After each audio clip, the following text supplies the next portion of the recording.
A busy Friday for the Chinese Foreign Minister.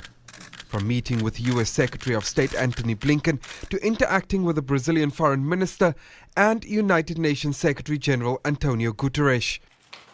Wang Yi, together with foreign ministers from the Global South, met on the sidelines of the general debate early on Friday. Brazil and China plan to advance their long-running proposal for mediation in the conflict between Russia and Ukraine. In a joint statement, the group said that they were deeply concerned about the ongoing hostilities and the risks of further escalation.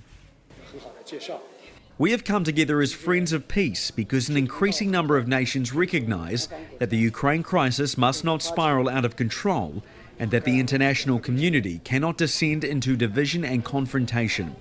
We must unite and collaboratively seek a peaceful resolution. Today's meeting has resulted in a broad consensus, and our position is clear and unequivocal. The Chinese foreign minister then headed off to meet with the US Secretary of State. The world's two powers have been at odds over a wide range of issues, including the conflict in Ukraine and the war in Gaza.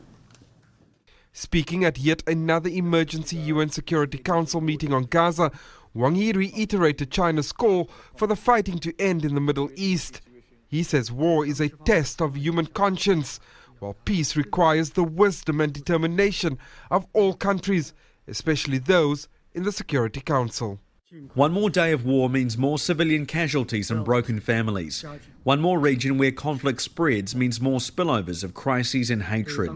We must act with a greater sense of urgency to promote a lasting ceasefire and comprehensive withdrawal of troops in Gaza.